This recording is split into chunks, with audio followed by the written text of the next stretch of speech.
अस्सलामुअलैकुम नाजरीन। कलंक ड्रामे के इस एपिसोड में दिखाया जाता है कि वहाज सारा के ही ऑफिस में चला जाता है इंटरव्यू के लिए, जहां सारा को देखकर उसका मूड पहले ही खराब था कि अचानक वहां सरफराज भी आ जाता है और अब नए सिरे से बदगुमानी उसके दिल में जन्म लेने लगती है। वो वहां से चला जाता है। इसके बाद सरफराज अपने हस्बे आदत सारा को तंग करने लगता है, मगर सारा भी अब मुंह तोड़ से जवाब देने लगी थी और कह देती है कि आइंदा वो इस तरह से इसको परेशान करेगा तो वो इसकी शिकायत कर देगी। उसे वहां से दफा हो जाने के लिए कहती है। दूसरी तरफ दुरैया की माँ के दिल में खदशात जन्म लेने लगते हैं कि दुरैया नहीं मिलने गई अपनी दोस्त से, बल्कि शाहरुख से मिलने के लिए गई है और यही सच होता है। अब उसकी मुमानी भी बताती है इसे कि वो शाहरुख से ही मिलने के लिए गई है। उसने किसी लड़के के साथ दुरैया को जाते हुए देखा है, जिस पर वो आग बगोला हो जाती है बजाय शर्मिंदा होने के, और बात को बढ़ाते हुए वहाज की माँ के पास पहुंच जाती है इसकी मुमानी को लेकर और कहती है, देखो ये अपनी बेटी के मुंह की कालक मेरी बेटी के मुंह पर मलना चाहती है। मेरी बेटी बेगुनाह और बेकसूर है और बिल्कुल मासूम। सारा और उसका तो कोई जोड़ ही नहीं। वहाज की माँ तो दोनों की बातों को सुनकर हवास बाख्ता वहां खड़ी थी। उसे तो यकीन ही नहीं आ रहा था कि उसकी बहू पर इतना बड़ा इल्जाम लगा दिया जाएगा, बल्कि ये इल्जाम नहीं था, ये तो हकीकत थी। वो पहले ही घर में झूठ बोलकर जाती रहती है शाहरुख से मिलने के लिए।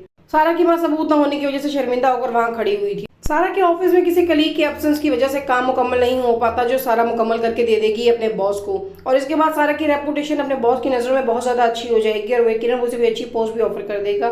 सरफराज के सामने ही सारी बात हो रही होती है। सरफराज उसके सीनियर कलीग को चढ़ाने के लिए बार बार सारा के बारे में बात करता है और उसके अंदर से उगलवाने की कोशिश करता है कि आखिर सारा को इतनी अच्छी पोस्ट यहाँ पर कैसे मिल गई और सारा पे इतना मेहरबान क्यों है उसका बॉस, जिस पर वो कहते हैं कि जैसी लड़कियां किस तरह अपना मकाम बनाती हैं यहाँ पर आकर, और इसे मालूम नहीं है जिस दिन दानियाल साहब का दिल भर गया इसे यहाँ से बाहर निकाल देंगे। ये लोग उसके कैरेक्टर एसोसिएशन कर रहे होते हैं दिल खोलकर, हालांकि ये जानते ही नहीं थे कि वो मेहरबान क्यों था उसके ऊपर। दूसरी तरफ दुरैया भी घर आ जाती है। अब इसकी माँ बजाय शर्मिंदा होने के सबके सामने कहती है कि ये तो अपनी दोस्त के साथ गई हुई थी, और दुरैया भी इस बात में हाँ में सर हिलाती है और कहती है मैं तो अपनी दोस्त के साथ गई थी, बल्कि मैंने तो वहाँ सारा को भी एक लड़के के साथ लंच पर देखा है। अब तो ये उल्टी कहानी डाल देती है सारा के ऊपर, जिसके उसकी माँ बहुत ज्यादा शर्मिंदा हो जाती है। जो बेचारी ऑफिस में बैठी सारा काम कर रही थी, उसे तो पता ही नहीं था घर में उसके बारे में क्या प्लानिंग्स हो रही हैं, और दुरैया तो अंदर ही अंदर उससे दुश्मनी पाले बैठी थी। मगर बहुत जल्द इसका अंजाम भी बुरा होने वाला है। सारा का किया हुआ काम उसके बॉस को बहुत ज्यादा पसंद आता है और वो उसकी प्रमोशन कर देता है, उसे इंचार्ज हेड बना देता है नए प्रोजेक्ट के लिए, जिस पर सारा बहुत ज्यादा खुश होती है और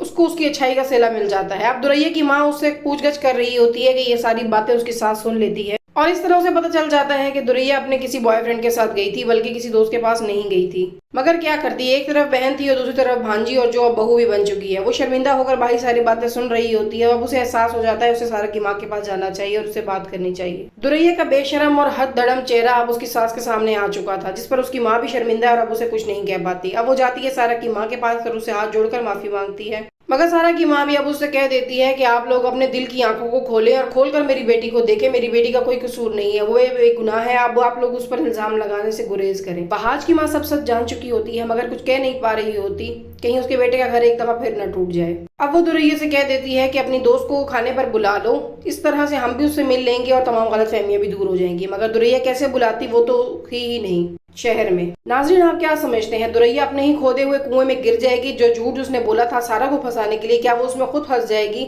या दोबारा से एक झूठ बोलकर वो इस सब से निकल जाएगी? और क्या वहाज को इस पर यकीन आ जाएगा जो पहले ही अब इस पर शक करने लगा है? अपने राय से कमेंट बॉक्स में जरूर आगाह कीजिएगा। वीडियो को लाइक, चैनल को सब्सक्राइब करना ना भूलें। Thank you.